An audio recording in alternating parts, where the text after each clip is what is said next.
Le journal des journaux, la revue de presse. Le journal des journaux, la revue de presse.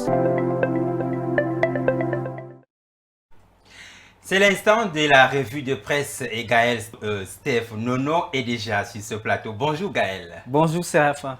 Un tabloïd que vous avez sélectionné parle de la religion. Tout à fait Séraphin. Nous vous écoutons. Mesdames, Messieurs, chers téléspectateurs, auditeurs, sentez-vous salués. Ouvrons cette livraison de la revue de presse avec la religion. L'hebdomadaire Actu Info barre sa grande une par la légalisation des églises face à l'impasse politique. Le journal de Bonaï Kobo Josué révèle que les récentes légalisations de plusieurs églises de réveil précèdent, mieux encore, arrivent au moment même où le remaniement ministériel promis par le chef de l'État se fait attendre avec acuité, ce qui explicite au moins une coïncidence administrative qu'un déplacement stratégique. Donc, dans le grand angle du journal Actu Info, vous comprendriez à la page 9 pourquoi, derrière la reconnaissance du fait religieux, se dessine une tentative de gestion indirecte d'un malaise national profond dans un pays où l'État peine à produire du sens de protection et de l'avenir. Santé, le quotidien Info Santé barre sa grande une par prolifération des déchets, foyer de moustiques, vecteurs du palu. Le journal de Rostan Tiami informe que la croissance des déchets ou alors la crise de déchets que vivent les grandes métropoles favorise la multiplication, même la prolifération des moustiques, ce qui entraîne la propagation du paludisme. Le journal L'étudiant pour sa part fait donc un arrêt majeur sur l'intimité à l'ère du numérique et bat sa grande une par des nudes en nudes.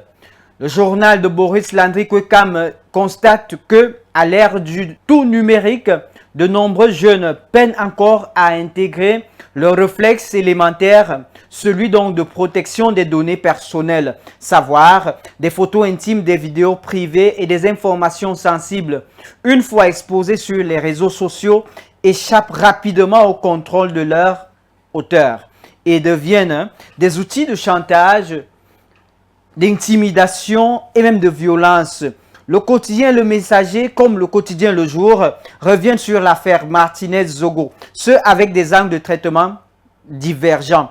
Pour Le Messager, il s'agit d'une opération hors service car des dépositions concordantes des 4 cadres et même des techniciens de la DGRE entendu le 26 et 27, du moins le 26 et 27 janvier, établissant l'absence d'ordre de procédure régulière et des liens hiérarchiques impliquant Maxime Eko, l'ex-patron de la Direction générale des recherches extérieures.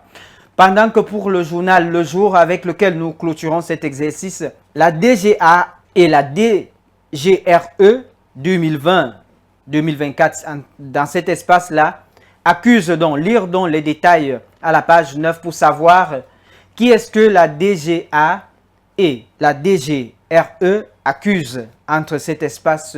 Et c'est avec cette information du quotidien Le Jour que nous mettons un thème à cette revue de presse. Merci Gaël et à demain. Mesdames, Messieurs, c'est tout pour ce matin. Merci de l'avoir suivi, ce journal. Rendez-vous demain pour un nouveau numéro du journal des journaux. Salut à tous. Au Cameroun, un peu plus d'un an.